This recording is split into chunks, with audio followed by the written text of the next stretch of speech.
Hey guys, I'm Alex. And I'm Drew. And today on the Two Man Comic Book Club podcast, we're taking a look at Mr. Miracle by Tom King and Mitch Gerads.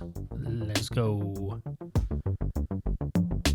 I just picked this up to show the camera, and it was all super overexposed, so I hope you liked that. Yeah, you can get a picture and track it onto it. And actually, now that I realize, I've been putting that awesome new animated logo that we got from Tess over the beginning, so nobody's that's watching that's even going to see what we're talking about. That's good TV. You're just going to have to trust us that it was there. Yeah. Mr. Miracle. There's going to be a lot for us to cover, a lot of explanation.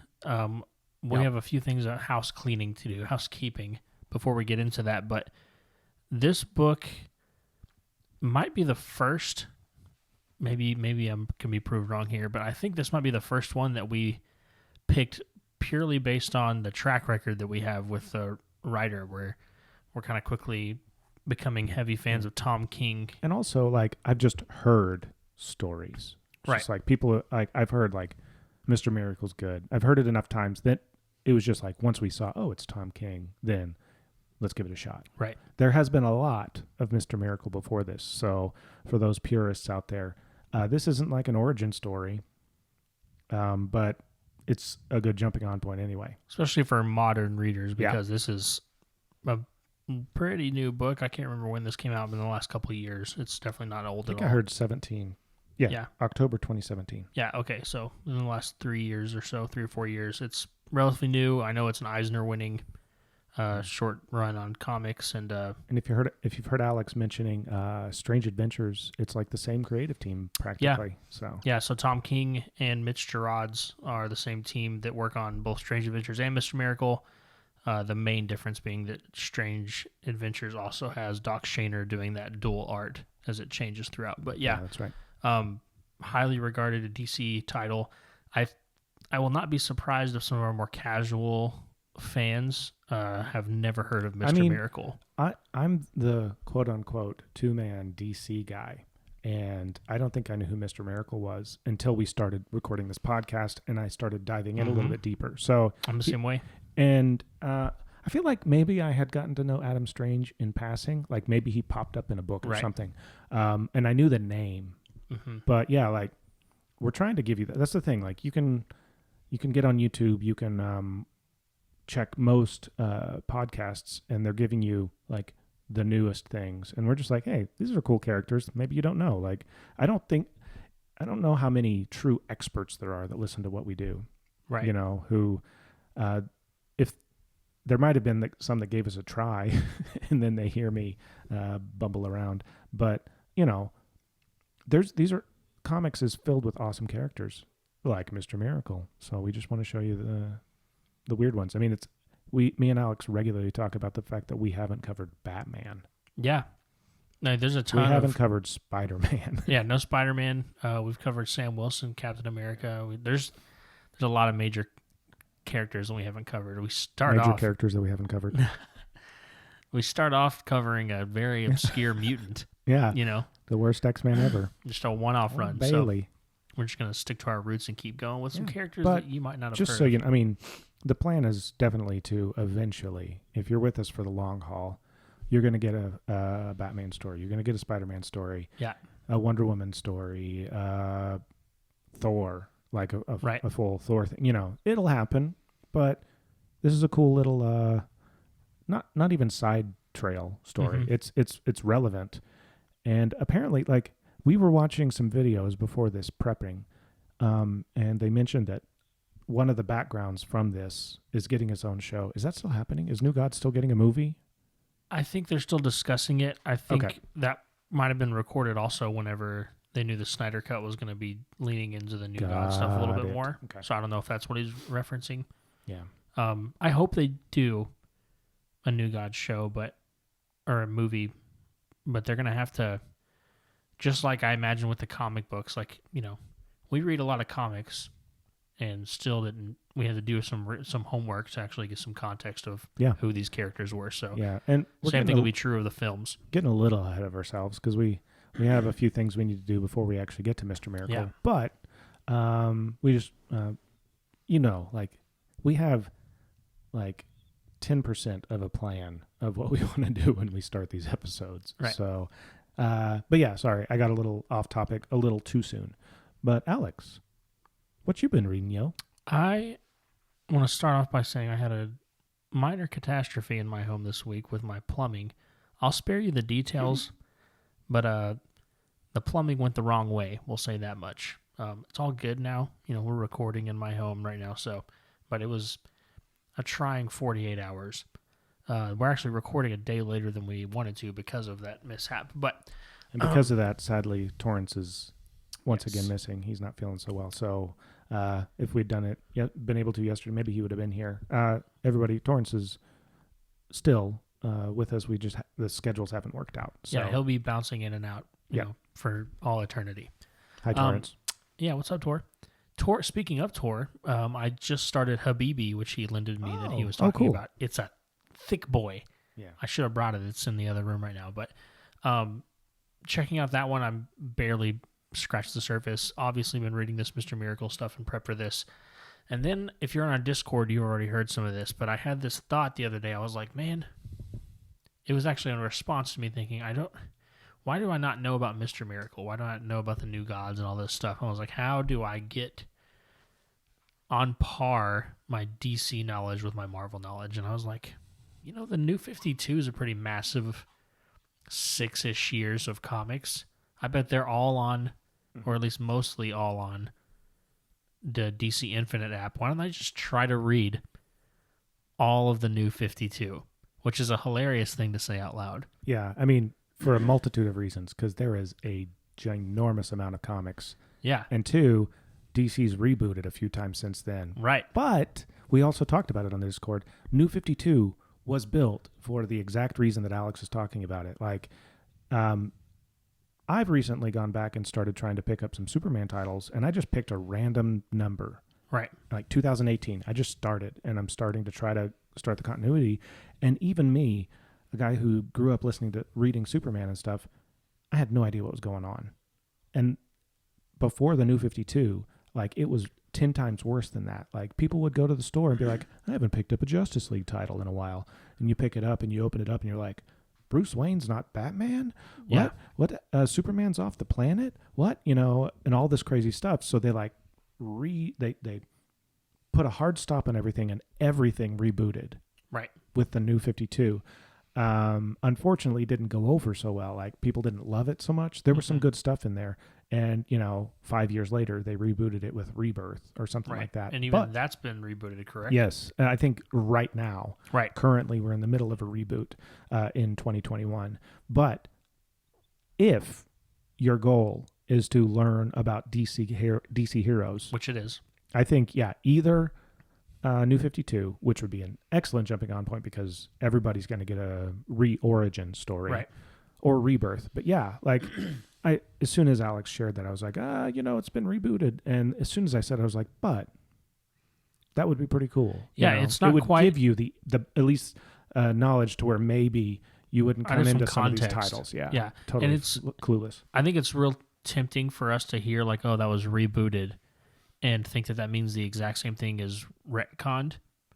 Batman's still Batman in Rebirth as he's in New 52. So sure, they might like tweak a few things here and there, but like the goal, I think, of all of these is just here's a clean jumping on point, because it's all down to money, right? For them, they gotta sell books, and if people are not picking up books because it is a continuity mess, they gotta start over, and all those number ones are supposed to be a good jumping on point. So it's a lot easier to start in 2011. I think that's when it was. Yeah.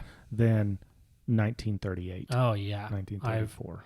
And I'll go back and read the hits, the selects from those eras. Have you jumped into any yet, or are you still? So I started on Batman Year Zero. Is that the one that starts Court of Owls? I think it might. Okay. Yeah. I don't know for sure, but I've started on that. I've only read a couple issues. There's a excellent collection run on Comic Book Herald, my go-to for finding out how to read these in the right order. So I'm running through that, and just truly my toenail is in the water. Once I get, I'm about maybe 20 books from finishing the run that I'll talk about in a second. maybe I'll go back and join you. Like, send me that a link to that Comic Book Herald. We'll put it in the Discord too, in case anybody wants to follow along with that. And that's a channel. Drew and Alex read New 52. Yeah, that'd be cool. Just to get insight and kind of maybe we'll be able to put in some nice jump points. Like, oh, this run is okay, but this Aquaman run, Jeff's Kiss. If any of you listen to Fat Man Beyond, you'll know what Jeff's Kiss is and not Chef's Kiss.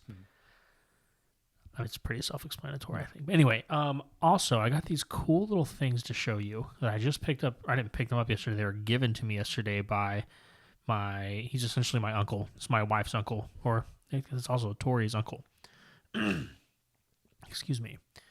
He got these from a friend of his that is like he's a comic book nerd, but in a weird sense of the word. Like, he doesn't necessarily just sit around. He likes classic comic books. So I got these 2 books. Let me get them real quick. These are essentially, this first one's called Mail Order Mysteries, and it's real stuff from old comic book ads. And it's an entire book about the ads. Like the X-ray specs. Right. All the cool trinkets and toys you can get in it. So I'm going to let Drew check this one out for a second. And then this other one, it's a bigger one, is called Life of the Party, a visual history of the S.S. Adams Company making of pranks and magic for 100 years. So in the same wheelhouse as far as just like magic books and the true classic things that used to come in the comic books. I remember seeing things that looked like this back whenever I was checking the spinner racks in the 90s and stuff. Here, I'll hold this one up for the camera here. And I'll hold this one up for the camera here. Yeah. This one is more magic industry and prank stuff. Again, they're by the same guy. What's his name? Kirk Damaris. Apparently, my uncle knows the guy pretty well. Nice. And gave these guys to him, and Lynn knew that I was a comic book nerd and was like, hey, I think you might appreciate this. So been thumbing through those and just seeing some cool stuff. It's funny how comics have changed over the years. If you could maybe at some point just scroll through and take some pictures of some of the cool pages. Yeah. And I'll pop them up right here. Boom. Boom. Boom. So just give me 3 of them. Yeah, I'll find them. But yeah, that's basically it. Been slightly down on my reading, but I'm going to catch up. What about you? What you been reading? A whole bunch of stuff that all started from the Discord conversation. Seriously, we've mentioned it a few times. Yeah, jump on the Discord. There is a link in the show notes, and in YouTube, possibly one right here. Yeah. And just for real quick call to action, please like and subscribe this video. If you're watching us on YouTube, follow us, subscribe where you get your podcast, follow us on social media. We're real easy. I mean, we could give you all the links now if you wanted, but if you Google 2 Man Comic Book Club podcast or search for us anywhere, you're going to find us at this point. So what you been reading, yo? Yeah. So we had a little conversation, and I think Ryan brought something up, a new guy. He actually has a podcast himself. Look up the Cosmic Campfire. He's got a podcast and a YouTube channel. Seriously, check those out. I've been listening to those. I'm going to get back to those in just a second. But he made a comment about some Superman titles, and it was I just started kicking myself at the fact that I don't think I've read a Superman title since American Alien. Maybe even Secret Identity. Of what we covered. Well, yeah, Secret Identity Superman. Right. So he made a comment about something I remembered. Oh, and I also read the Brian Michael Bendis Man of Steel run. So I jumped to that and just kind of picked that time. And I was like, all right, I'm going to go and start reading the stories that happen after that. So I found the Superman, started back in mid-2018 with Superman #1, because they started the numbers back over when Bendis jumped on. And then I jumped over to the Action Comics that was that same time, and I started reading those in parallel. And then I got to a point where I was like, what's this deal? Why is Supergirl infected by the Batman Who Laughs? So I went back and I read the Batman Who Laughs storyline, which led me to having to jump over to Superman Batman. Yeah. Wow. And now I finished the Supergirl run up to what is out now. And I am 4 or 5 episodes, what is out on DC Universe, sorry. And now I'm 4 or 5 issues from being caught up with the current, what is on DC Universe for Batman, Superman, and Action Comics. Can we get a term established for what that is? The act of starting a comic book and realizing that we're missing context, so we hop back a story in this never-ending insert the term that I'm trying to find now. I don't know, like because I've done that many times. I mean, I think I referred to it as rabbit hole, having to go back down the rabbit hole. Right. But there's probably something better, maybe. And if I try to think rabbit of holing as a placeholder for now, at least, we'll say, I don't hate that. But if you have a better idea, or if there is a term for that and you know it, reach out to us and let us know. But yeah, so I did that, and that's kind of where I've been existing for a while. Mm-hmm. But also, like I mentioned in Ryan's podcast, Cosmic Campfire, I went back because I didn't know he had that. I think maybe I knew something a long time ago and just I didn't have time to listen. So I went back to the beginning of it and started listening, and he has all these different like comic creators on week to week, and they're talking about their Kickstarter books and indie books. Mm-hmm. And I was just like, So I got on Kickstarter and accidentally backed like 4 or 5 books.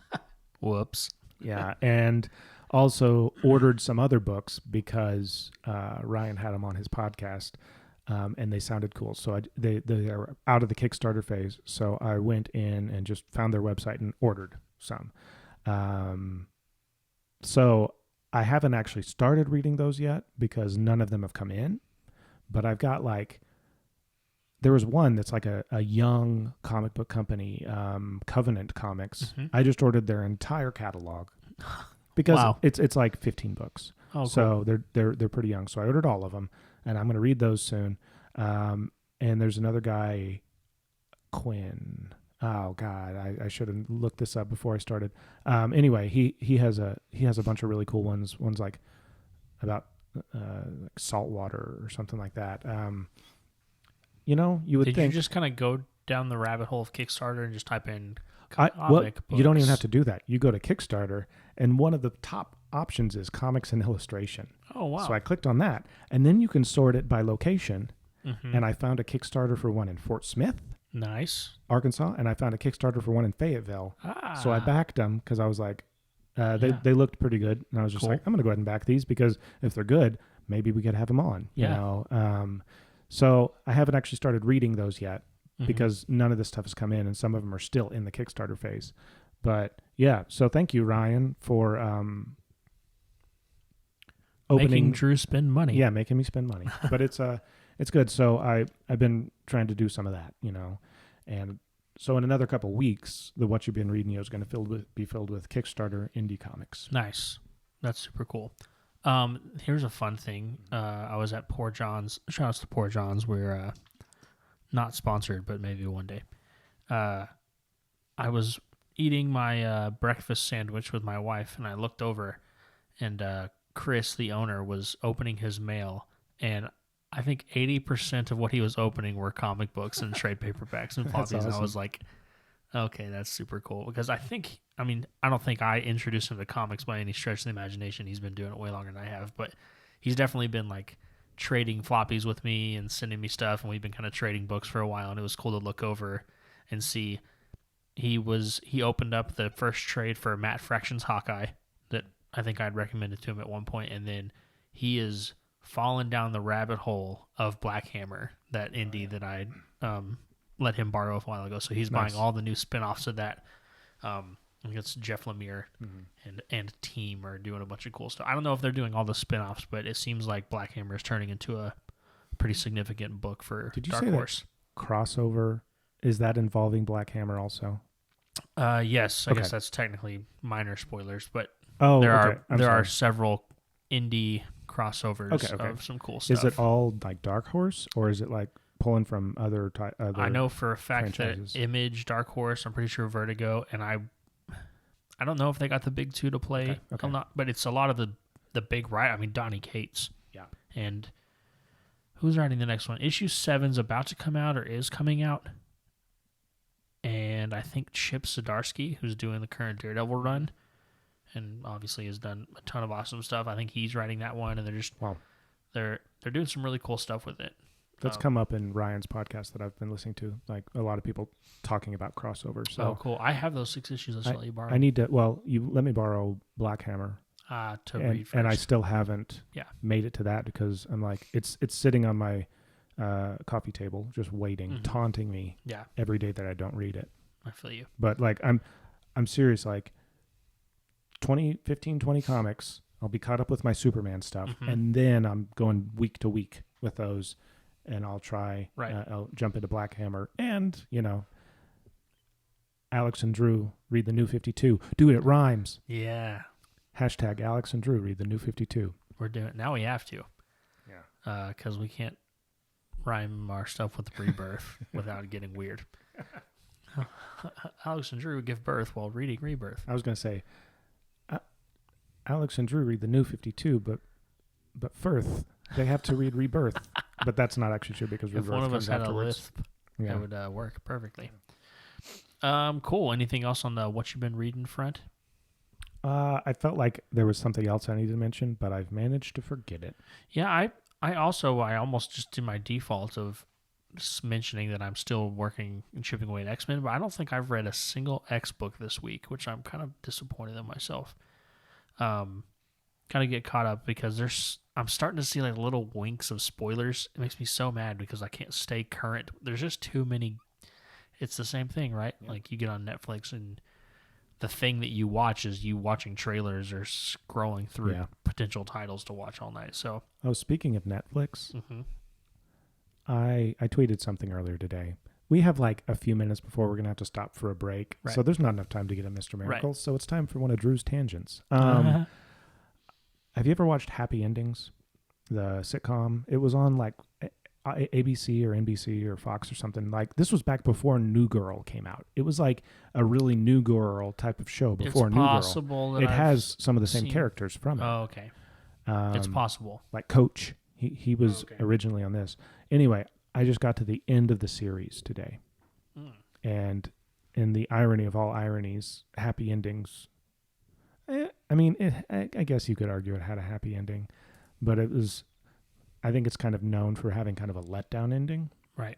But regardless, I could feel that it was the end.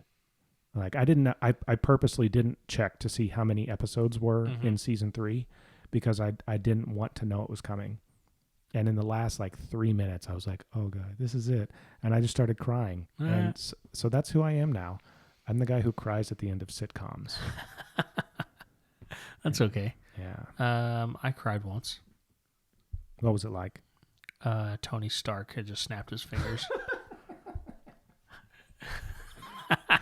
Oh, okay. I was about to ask, what was it from? Yeah. You know, and I thought you were going to say, oh, it was dust. Yeah. There was dust in my eye. No, it was serious loss and turmoil. It's a dark time in my life. I think that now knowing it's coming, like when the time comes in another 5 or 6 years when we're coming up to a big moment and it's time to rewatch the entirety of the MCU again, I'm going to be a blubbering idiot whenever I get to that moment. Yeah. Because I'm going to know it's coming. I don't think I've watched Endgame since the theater, so yeah. Wow. That's crazy. I've watched it a lot. I was super proud in that moment. I looked over and my wife was also crying. I was like, I love her. Yeah. She gets me. I mean, of course, the whole theater was kind of pretty solemn. It was a heavy moment. How are we doing on time?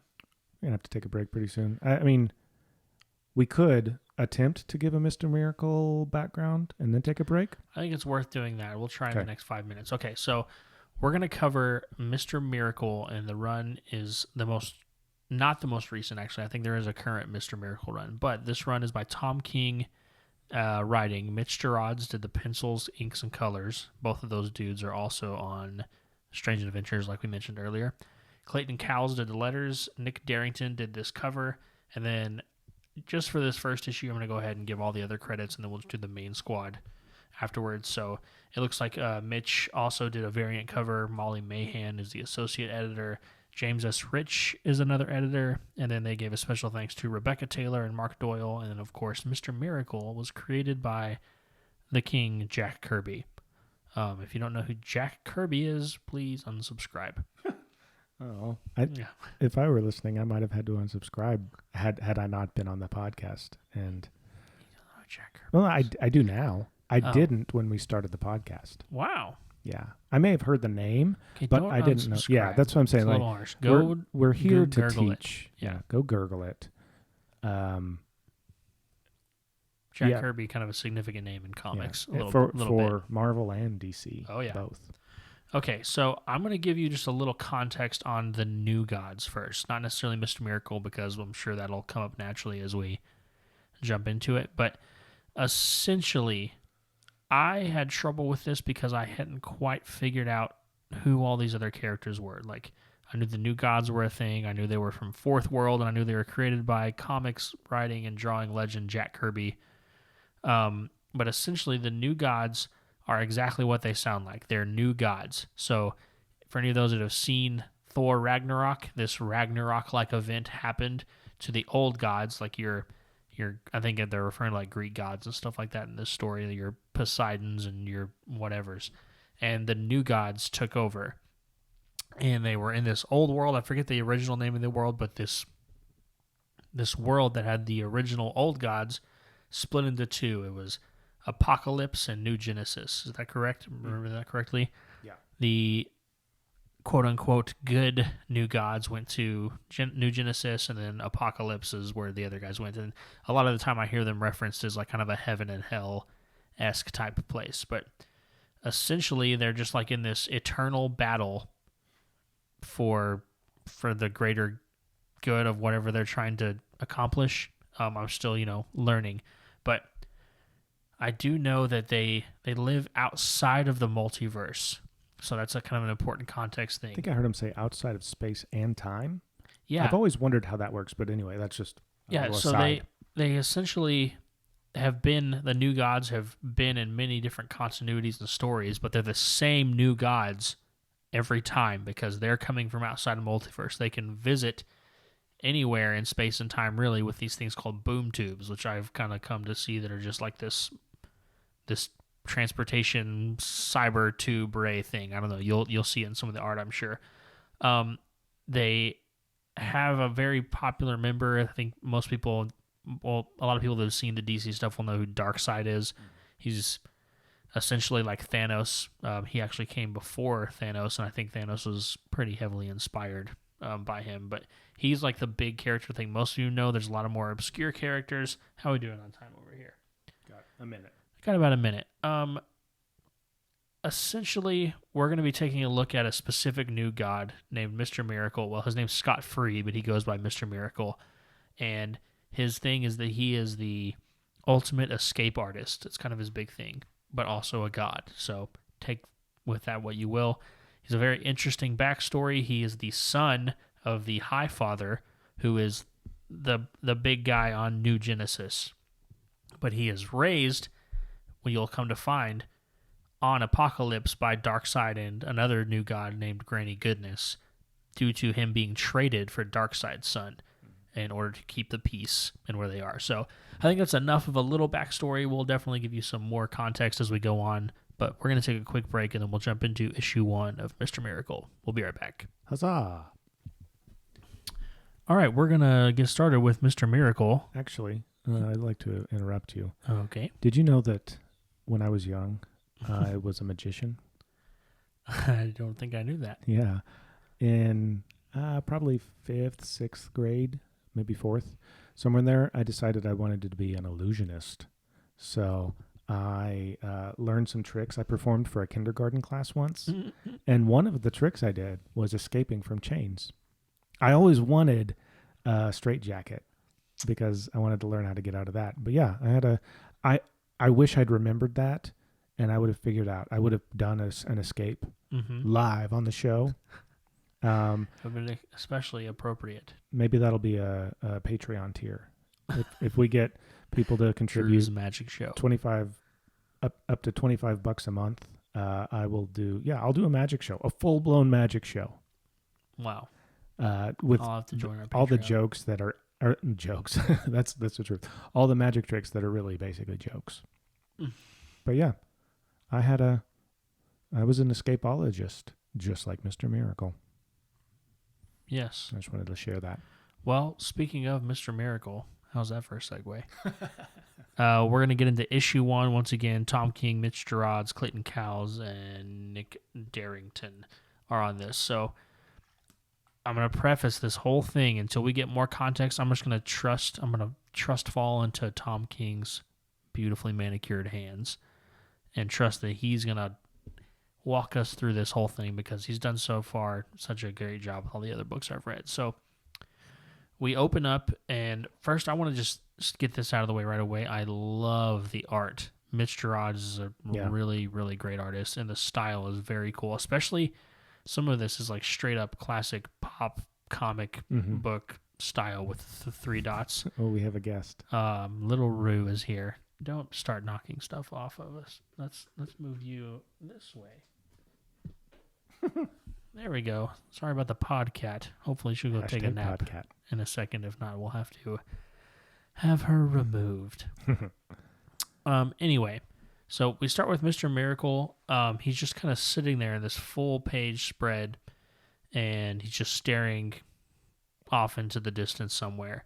And there's like this voice, we don't know where it's coming from, or this caption. I don't believe this is internal monologue. It just says, "Is he a master of spectacular trickery, or is he something more?" And then you swipe to the next panel, and we get this very, very jarring. Actually, if you're someone that reads along, I apologize if you just went that. This is a warning. Yeah, there's some mature content. This is not sexually explicit, but it is definitely heavy content. If you have a trouble with blood or gore, you might not watch the YouTube video of this one. Yeah. Also, I feel like this is a responsible thing for us to do. This book sometimes, to at least some extent, touches on suicide. If you or a loved one are struggling with such things, we're going to put the number right up here on the screen and also be a link in the description for you to contact. There's definitely some essence of that right here. So please seek help if you are having such thoughts. So we see Mr. Miracle in almost full costume. He does not have his gloves on. He does not have his mask on. He's sitting in his bathroom against the wall by the toilet, and it looks like his wrists have been cut, and there's kind of blood all over the place. It's a lot of blood on the screen. It's not explicitly graphic. You're not seeing a bunch of cuts and gashes and stuff. But this not monologue. What is this? The narration, I guess I should say, is saying, "You will have to decide when you confront the strangest, most incredible hero ever to appear in comics. You will see what he does. You will wonder how he does it. But always, waiting in the wings are his 2 greatest enemies, the men who challenge himself and death himself."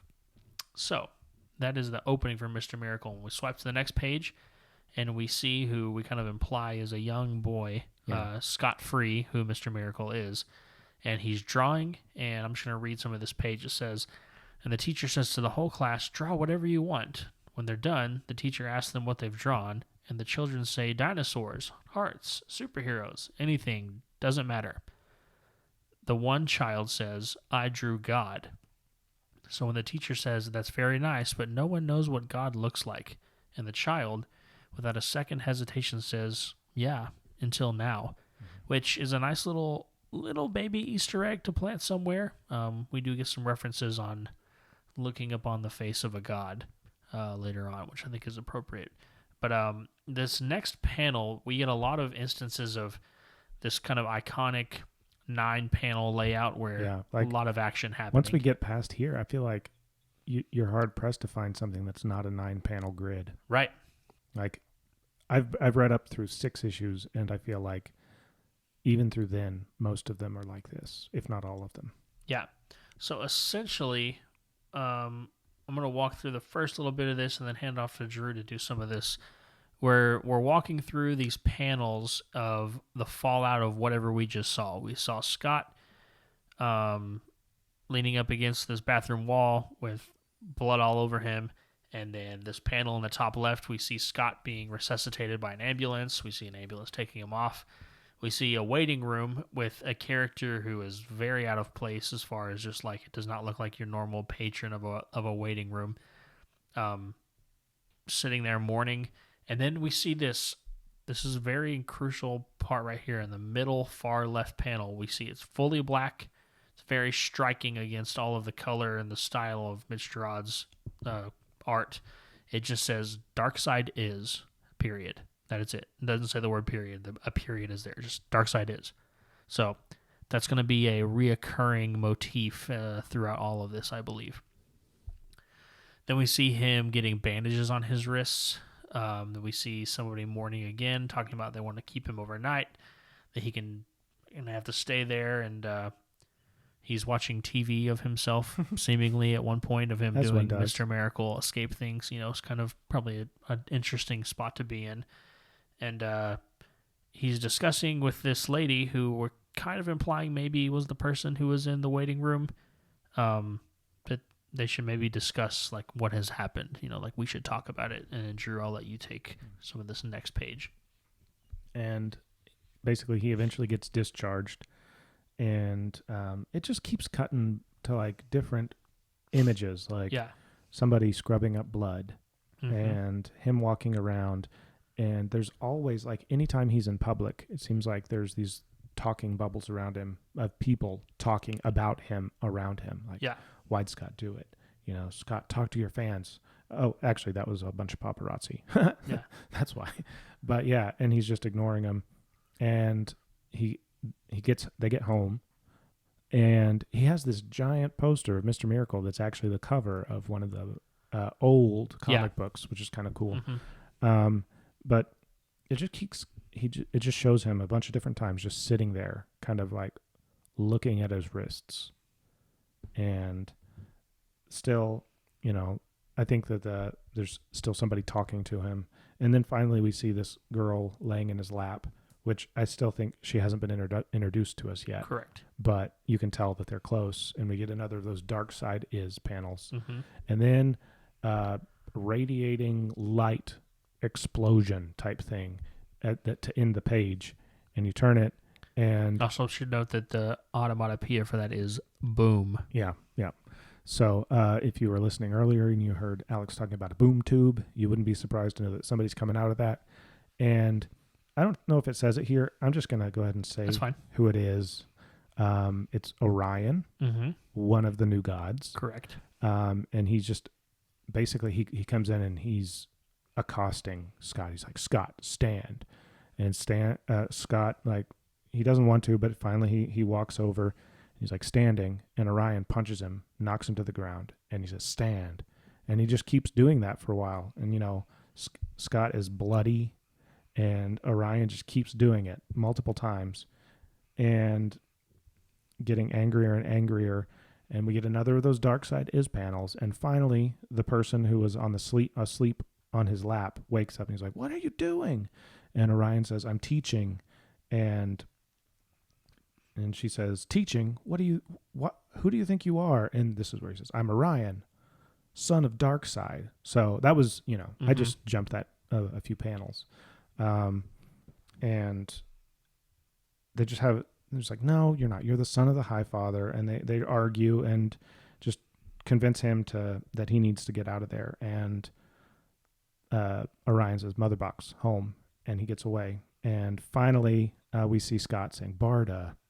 And so we know that's Big Barda, one of the other new gods. Yeah, an iconic new god character who has been long-standing a love interest for Scott Free, a.k.a. Mr. Miracle. Yeah. And Scott looks up at her, and this I don't know if this is important, if this is going to come back later, but he's like, your eyes, they're brown. She's like, they've always been brown. She's like, no, they used to be blue. I'm wondering, oh, there's a cat clawing my lap. Oh, Rue, you're the worst. Let you down. It was cute for a while. So I don't know. I'm wondering, is there something there about maybe a different time, or maybe things have changed, or he's just has a concussion? Right. I don't know. Yeah. And she's kind of asking, how hard did they hit you? And then we go to this next page. This is pretty wild. This next section, like, we'll talk about it a little bit, but it's interesting. Dominatingly black. And dark. Yeah. Again, mourning for this type of thing, like, none of the stuff has been like depicted art style wise in a what I would argue is like overtly graphic, where they're like showing flesh being injured, but there's a lot of implication. So it says Dark Side is again, but the page is entirely black with the same layout, but there's much less white dominating the page. And we see Mr. Miracle in this iconic magic trick, right, with the guy in the giant tube of water, the tank, and he's trying to escape, and it just says, "Oh my God, oh my God," and Jesus, "Oh my God, oh my God, oh my God, holy Christ, all this stuff," and it's progressively showing what looks like him struggling and blood entering this tank that he's in, and to the point of where it's like hyper saturated with the amount of blood that's in there. And just as you think like it's getting bad, he walks out from behind the curtain just slightly on side 2 of the stage and lets all the blood out of the thing, and to ruckus applause of him being this incredible escape artist as he has been through the continuity of all of his comics. And he walks over and he sits down, and we find out he's on this talk show. It looks like the Godfrey, Late Night with Godfrey, I think is what it's called, which I believe is also there's some New God reference in that as well. Okay. Somebody named Godfried. Okay. I can't remember the exact context. You know, he's also a new god named Scott Free. That's true. Godfrey, I don't know. Right, yeah. So we get one more time, everyone, for Mr. Miracle, and then they basically the classic interview style thing. And I'll just read some of this right here just to give you context of what they're talking about. It says, now, Mr. Miracle, before we get everything, and I mean everything, we are all, I think, wondering the same thing, and it's probably something that we should address. And Mr. Miracle says, of course. And they're like, a month ago, it was reported that you tried to, I don't know if the right words, you know what I'm saying, you tried something new. And Mr. Miracle is, it's the classic scene of the talk show host maybe asking pressing questions that would normally be a little more private and personal, the audience laughing about it like it's a nonchalant thing. And he's like, well, we're all here, Mr. Miracle. We'd like you to take a moment for your fans to explain, or if you don't want to, whatever you want. And then we get another Dark Side Is panel. And then Mr. Miracle's like, no, I want to. It's important for people to know, for you to know, Godfrey. I want everyone to know what happened. It wasn't important. It was a trick. And we see Dark Side Is again. He says, I've been doing a lot of escapes lately, and a bunch of them are some really harder ones, and I've just really been pushing myself. And I just wanted to ask the question, what is it that you can't escape? What is something that you shouldn't escape? And he came with the conclusion of death. Nobody escapes death. So he killed himself, and that's it. And then it looks like things start distorting almost. Like reality's kind of been like progressively distorting during all these 9-page or nine what's the word I'm looking for? Panel? Yeah. 9-panel art. And it just continues to progress more and more. And I don't know, Drew, how do you think would the best way to describe this progressing? I wasn't necessarily thinking reality until just now, but it just looks to me like we're watching a VHS copy of an old video. That's what it looked like to me. Yeah, I guess so. It does look TV-esque, and it's you're seeing the lines. Maybe you've watched it a bunch of times, and the magnetism's starting to go out of it, and so things are jumping, things are distorting, and I don't know. That's what I was thinking. So or maybe it's slowly getting distorted because of what's the content. I don't know. Right. But yeah, it just looks like if you were to take a VHS tape and put it over a candle for a while and then try to play it. Right. I guess the big plot point here is that at the end of it, the final question he asks the talk show host, Godfrey, he says, did you really escape? I mean, death, right? Did you escape death, Mr. Miracle? And then he's just kind of staring at him, and he says, what? And then it just kind of goes to a commercial break, and it's over. And then we go to another panel. It makes me feel like something's been deleted. Yeah. That's kind of the vibe I got. It was just like, what? Or maybe the Godfrey guy who was reading the room, and he was just like, this is something weird just happened. Right. We got to go. Right. Get a word from our sponsors. Asking difficult questions for sure. But anyway, I'll let you take this next change of pace here. Yeah. So we jump back presumably to the present because as we look at Scott, we see his wrists are still bandaged up, but they're just walking along a beach. And he's walking with the High Father. That's his name, right? Yeah. I almost said All Father. Yeah, but the High Father. That's Thor. And they're just walking along the beach, and he's like, I heard you came for me. And he's like, or So I heard your brother came by, and he's like, he's not my brother. And they just have that. Meanwhile, Barda is over Instagramming or something like that on the sunbathing. Beach. Mm-hmm. And they start talking about something that I had forgot it existed. Mm-hmm. The dark side and his anti-life equation. Right. So did that come up at the end of the Snyder Cut? They were chasing it, essentially. Okay, That's what Steppenwolf was after for Dark Side. At this point in July of 2021, I have no idea what the anti-life equation is. So I might be missing something. But yeah, so they're just walking along, and with the he basically says with the this is the High Father, that dark side can change whatever he wants to in reality. Right. And they just keep walking along, and then before too long, we jump, and Scott is back as Mr. Miracle, and he's talking to this little short guy smoking a cigar, and he's like, "Oh, I got these new handcuffs." I can't think of the word handcuffs. They're like a really high tech, impossible to break out of version of handcuffs from Thanagar. Yeah, which is also a cross reference to Strange Adventures, where they hang out with Thanagar and Rand. So, I'm sorry. You're good. It gets a little dry in here after talking for such extended amount of time. We try to keep our throats hydrated so you can continue to hear these sultry notes from us. I've been there, done that.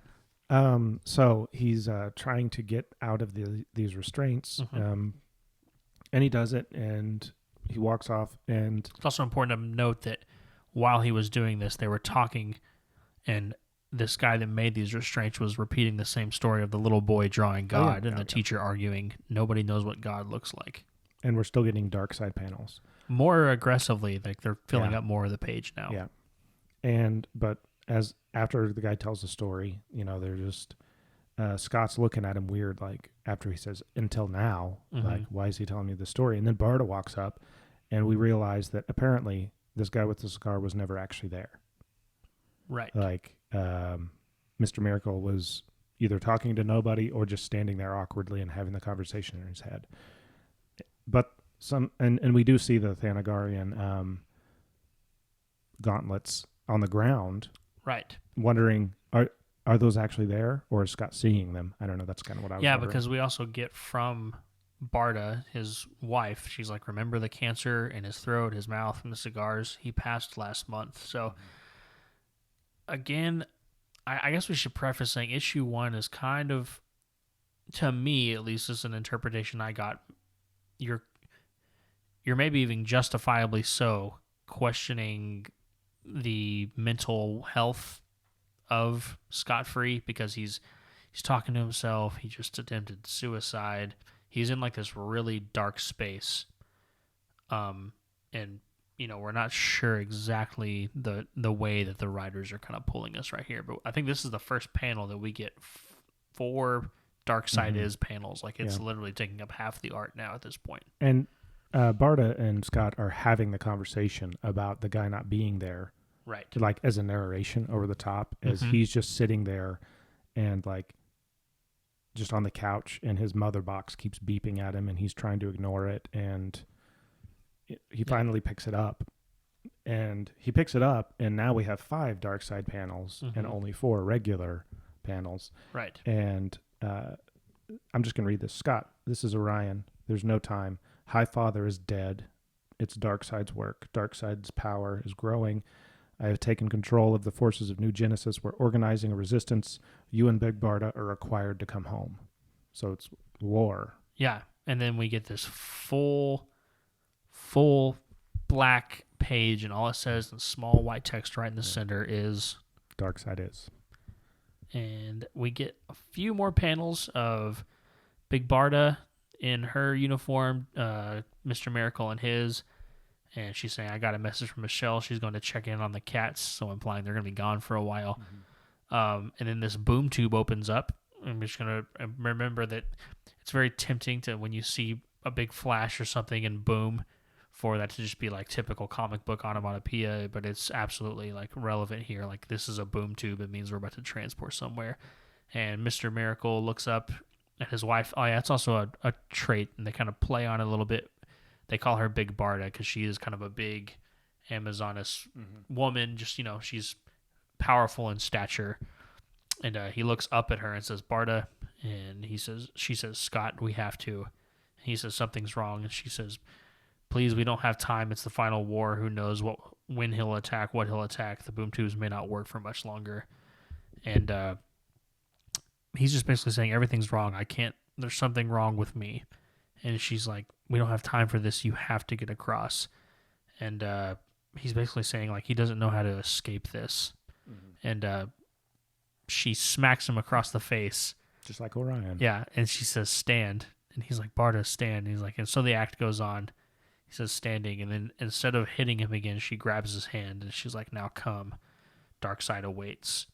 And that's the end of the issue. Yeah, we have a little, you notice, like, different comic books have the intros and outros in different ways. Yeah. Sometimes it's like just like a big block of text. It's like, this is what's happening. But in this one, it really feels like an old-timey TV show or a radio show. Yeah. And we get this at the end.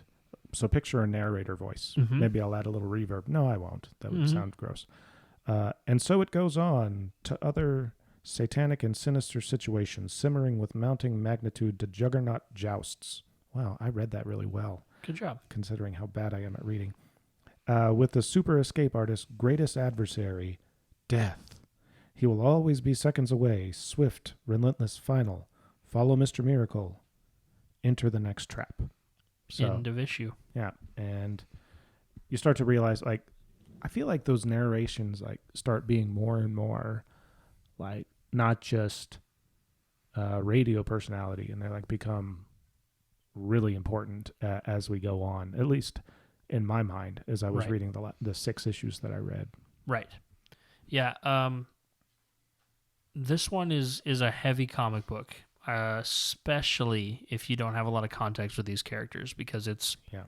I'll say, like, I am thankful that whenever we started talking about this, Alex told me, hey, I've heard it's really based around the New Gods. So I got on YouTube and I typed in New Gods variant, because there's this really great YouTube channel called Variant that talks about comics all the time. And they have a video that basically gave me the primer, kind of the stuff that Alex talked about. So I watched that, and then I started reading. And it was like, because when he said, yeah, I think the New Gods are important, I was thinking, that Darkseid might pop up. This guy's going to pop up. Right. But it was literally like from the beginning, it's like, if I hadn't known that, I would have been lost. So yeah, I read this before having much, and I still am not a New Gods historian. There's a sense in this book that Tom King and team are relying on you having some context to actually understand what's going on here. So it's not super forgiving if you're just like, well, I don't know who any of these people are. Why do I have to care about any of them? Once I went and did a little bit of research, who are the New Gods? What's the bullet points? Hit me with the facts. Who are these people? Why is this significant? How do they know each other? How are they related? Everything made way more sense, and suddenly I cared more about the characters. So get online, do some research. Also, if you join our Discord in the DC Comics channel, I added an article from DC's website. They actually have like a DC Comics 101 all about the New Gods. It's a pretty short read, but after I read that, I was like, oh, okay. Suddenly have more context for sure. We are going to move on to another chapter, though, because we have to fix our cameras as that happens. That's a reoccurring theme. Yeah. We'll be right back. Bye. Sorry about that. I had to do some quick maintenance. We're historically bad about letting a battery run out or forgetting to wipe a memory card, and the fault moves around all the time. Yeah. But it's why you love us. We're endearing with our clumsiness of our recording. That's a way to put it. Yeah. You can have some fun in post. You can put whatever you want in that blank space. Just, it's perfect. It was an escape. No, just put Darkseid is right over your black text right there. That'll be perfect. Yeah. Yeah. I hope I remember that. It'll be continuity. Well, you'll be editing and hear this. Yeah. We did that on purpose. Forget everything that I said before apologizing. We just were super smart. So wrapping up, final thoughts on this issue. What do you think so far? I like I said, I'm glad I knew about New Gods, or else I would have been totally lost and probably not kept reading. It did make me want to go back and read some of the earlier stuff because of comments he makes in passing over the course of it that I'm just like, you can jump into this and feel okay if you know a little bit about New Gods. Yeah. But I'm really curious about like the timing of all this. Like, when is it, when are the events in the book itself happening in relation to each other? Right. Is it all within the same time, or are we like years apart? I don't know. Yeah. But that's kind of that's my thought right now. I know some things here. I think I can give this a little bit of context. I feel like just going through what we just did, I understand it a little bit better. Like, it helps to kind of just talk through things. And also, I've gone through and read it several times now with the context and without, just to kind of have an idea. So we know that Scott-Free was raised on Apocalypse, even though he was the son of Highfather, because there was this exchange that we'll find about later.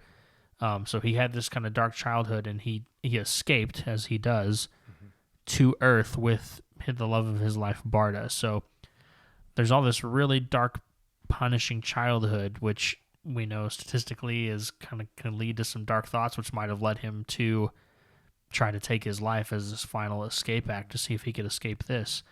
And through all of this really real Earth human thing that he's experiencing, though, even though he is a god, he's having to put all that aside, put all his mental health aside for the well-being of New Genesis itself and his father, who was just killed. So I don't want to dive into it more than that, but I think just that as a prompt kind of invites some very tough questions, like you taking care of yourself, you taking care of your people, you taking care of your family. How do people look at you regarding all these things and your responsibilities, even in a very difficult time of your own personal life? So there's a lot more story to be told, and I think issue 2 and 3, even alone, that's the most recent ones I reveal, kind of give a little more context on where we're going from there. Yeah. Any closing thoughts on issue 1? No. If you're just listening on the podcast, I strongly encourage you to go pick up this book. Yep. The art is really, it adds in so many ways where it's just like, it puts you in a mind of like questioning some things just based on the art styles itself that we can't express just two goobers talking about it on microphones. Yeah, the art is a driving force in all of this Tom King, Mitch Gerads team stuff that I've seen so far. Like, they don't just rely on the writer to tell the story and hope that the artist can bring some of it to life. Like, it's a storytelling device itself. Cool. Well, we're good boys and prepared our 2-man trivia. So we're ready to jump in right now. Yeah, we don't have a faster than. I'm going to start talking and see if one comes out. And go. And we are jumping on to the lightning round trivia for Mr. Miracle, where the questions are faster than a boom tube. Ooh, that's good. Yeah, safe, in the pocket, relevant. Yeah. I like it. Do you want to go first? Sure. I need to figure out exactly how I want to ask this. I could have gone for the basics, like looking stuff up, but we've watched a whole lot of videos about who and where and everything. So I thought I might save that if I ask an origin question. I might do it later after I've given Alex a time to forget. So according to CBR.com, Darkseid has a brother. What is his name? I assume that it's Highfather, but I don't know if that's his name. No. Okay, what is it? According to this, Darkseid has a brother named Infinity Man. Oh. I don't know. I didn't look at anything past the actual thing. But yeah, he's the Forever People. Awesome. Something about that. I did not New know Genesis. One of the more well-known groups on New Genesis is known as the Forever People, a group of younger new gods, essentially the superheroes that resembled the hippies of the 60s. Forever People had a power to combine their powers into the Infinity Man. It's like Captain Planet. So there we go. Cool. I have a question relating to new gods as well. And also just a fun fact after whether you get the question right or wrong. The New Gods brought a lot of rich sci-fi and lore and fantasy vibes to DC Comics, especially with the Fourth World things. But there are some things that broke into the DC greater that were kind of more iconic. Boom tubes being like an example of that sort of thing, or Darkseid breaking out into the world. There is a specific item that was created by the New Gods that has been featured in many a DC comic and movie. Can you tell me what they are? The Mother Box? That is correct. Because I feel like a Mother Box is a couple different things now. Like, because Scott had one. Yeah. That was basically a walkie-talkie. Yeah. To New Genesis. But it seems like whenever they show up in like Justice League type things, they are gigantic and super powerful. Yeah. Like on Snyder Cut, seemed like there were only like 3 of them in existence. Yeah, maybe that's the because case. There's also there's Mother Boxes, there's Grandmother Boxes, there's like I think there's things like it. There are many wrinkles, right? Many layers to the onion. Yeah, it's like those dolls that have dolls nesting inside dolls. Them, the nesting dolls. Yeah. This is a fun fact about an interesting thing apparently about Scott Free, a.k.a. Mr. Miracle's Mother Box, is that he keeps it in a secret pocket on his right upper arm where it's hidden, which allows him to utilize it as part of his suit, like utilize the powers of his Mother Box. So yeah, I read somewhere he's got all kinds of secret pockets in his... Yeah, as a escape artist would. Makes sense. Yeah. Apparently the Mother Boxes, I think, it's easiest to compare them to, maybe if not a one-for-one comparison, to an Infinity Stone, as far as like they can do some pretty powerful stuff related to reality and space and time and whatnot. That was for you guys. I've been holding that burp and I just decided to let it out. Darkseid is. Cool. So you are up 1-0 on the Mr. Miracle lightning round trivia. It's a miracle. We'll see if I can escape this deficit. Houdini. Scot free. I was trying to like a pudding. The yeah. Office. Take him into custody. Do you have any closing thoughts? No. Wow, nothing at all. I don't think so either. We stressed this several times. You're going to get the most out of this podcast if you read these comic books. I will argue to the end of time that Marvel Unlimited, DC Infinite, and Comixology are fantastic deals if you plan on reading comics with any sort of frequency. Yeah, like if I had, let's just use the one that I'm, like the Superman titles that I'm working my way through right now. It would have been impossible to read all those unless I was literally like had a pull list. Yeah. Back from 2018, and I had a whole stack of them, which is possible to do. Right. Definitely, I highly encourage you to frequent your local local comic shop, which are often gaming shops too. Yeah. Because that's gotta support the creators. The business. Yeah, you got to support the creators. But yes, there's so many times when I'm reading things right now that without the digital ease, I would never be able to read the full complete stories. Yeah. I mean, you can hunt down the trades and some of this more recent stuff, or even the floppies if you're super diligent. But like, for instance, if you're trying to hunt down OG New Gods comics that Jack Kirby wrote, good luck. Yeah. I was about to lean in and say good luck, but you beat me to it. Yeah. You're going to have a hard, I mean, it's possible, but you're either going to be hunting for a long time for anything that's in decent quality. If it is in decent quality, it's probably worth some money, and you're not going to be fortune. Yeah, you're going to pay a ton for it, and then you're not going to put your greasy mittens all over it. Yeah. So there's a good line. I feel like I'm striking a decent balance of supporting, buying some floppies here and there, but also getting a lot of my context with the digital format. So please, we say all that to say, try it out. There's no like contract. You don't have to stay. You can go month to month. Like, I think I'll spend $6 this month to read some comics, or $10 to read comics. Spend $6 and read 2 comics. You paid for it. Yeah. Spend $10, read 3 comics. Yeah. You've paid for it. Just drink coffee at home once, and you've paid for it. Yeah. Cool. Well, that's going to be it for this. Where can they find us on our social media accounts, Drew? Reach out to us on Twitter at 2Man Comic Book with the number 2, Instagram and Facebook, 2Man Comic Book Club, also the number 2. We beg you, join us on Discord.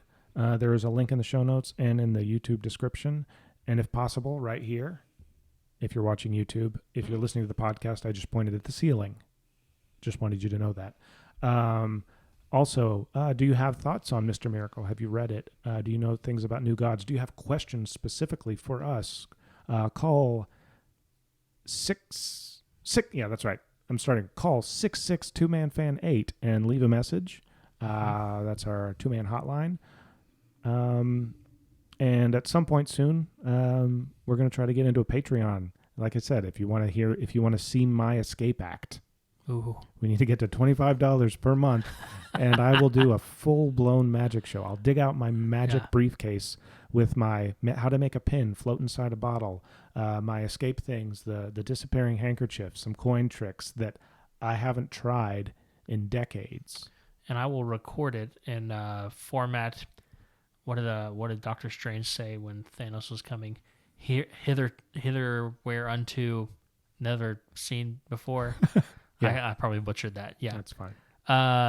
Follow us on YouTube. Subscribe, rather. Like us. Share our content, please.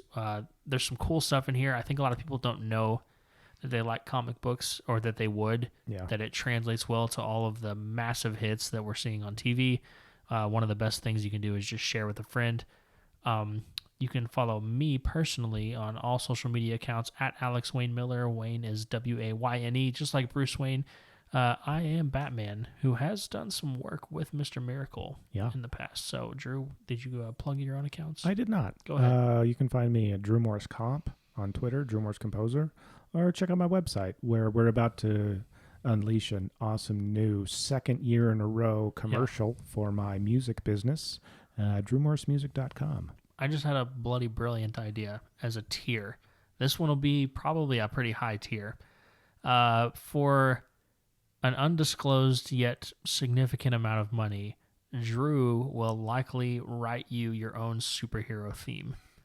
If relatively short. It might be just a superhero motif. But you will have your own theme. Yeah. If you're interested in that at all, jump online and let us know. Join the Discord. Yeah. Let us know you're interested, and then we'll get off our lazy patoots and get the Patreon finished. We'll do it. If there's enough demand, we'll do it. All right. That's been it. Until next time, we'll see y'all later. Dark Side is. Bye.